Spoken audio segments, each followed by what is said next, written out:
मैं आज प्रधानमंत्री नरेंद्र मोदी जी से कहना चाहती हूं, ईडी के रेड के बाद मनी लॉन्ड्रिंग के अक्यूज्ड कंपनियों का सबसे ज्यादा पैसा भारतीय जनता पार्टी के पास चंदे के रूप में आया है, इलेक्टोरल बॉन्ड्स के रूप में आया है। जो पैसा ईडी के पास आया है उसको तो देश की जनता में बांटने के लिए आपको कोई कानून बनाना पड़ेगा, लेकिन इन सारे आरोपियों का, ये सारे मनी लॉन्डर्ड पैसे का सबसे बड़ा फायदा, इसकी सबसे बड़ी बेनिफिशियरी भारतीय जनता पार्टी रही है। तो अगर आप इन भ्रष्ट कंपनियों का पैसा,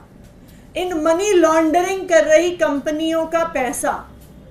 देश की जनता में बांटना चाहते हैं, जनहित में बांटना चाहते हैं, तो मैं आपसे आग्रह करूंगी कि जो 41 ऐसी कंपनियां हैं जिन पर आईटी की रेड हुई, जिन पर सीबीआई की रेड हुई, जिन पर इन्फोर्समेंट डायरेक्टोरेट की रेड हुई और जिन्होंने 2741 करोड़ रुपए का चंदा भारतीय जनता पार्टी को दिया है, आपको उसको बांटने के लिए, उसको जनहित में लगाने के लिए आपको कोई कानून नहीं चाहिए। तो मैं उनसे आग्रह करूंगी, मैं भारतीय जनता पार्टी से आग्रह करूंगी कि वो आज आकर पब्लिक में ये घोषणा करें कि 2741 करोड़ रुपए जो हमें ऐसी कंपनियों से मिले हैं जिन पर ईडी सीबीआई की रेड हुई है,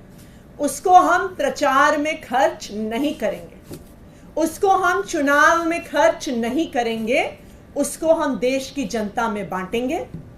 हम किसी चैरिटी में देंगे, हम स्कूल बनाने के लिए, अस्पताल बनाने के लिए गरीबों को देंगे। उदाहरण के तौर पे, और ये सब जानते हैं कि एक एक करके जिन जिन कंपनियों पर सीबीआई ईडी ने रेड किया, उन्होंने कुछ दिन बाद इलेक्टोरल बॉन्ड खरीदे और भारतीय जनता पार्टी को पैसा दिया। सबसे पहले और सबसे नामी शराब कारोबारी शरत चंद्र रेड्डी, जिनको 10 नवंबर को ईडी ने गिरफ्तार किया और उनकी गिरफ्तारी के कुछ ही दिनों के अंदर शराब कारोबारी शरत रेड्डी ने 55 करोड़ रुपए का चंदा भारतीय जनता पार्टी को दिया।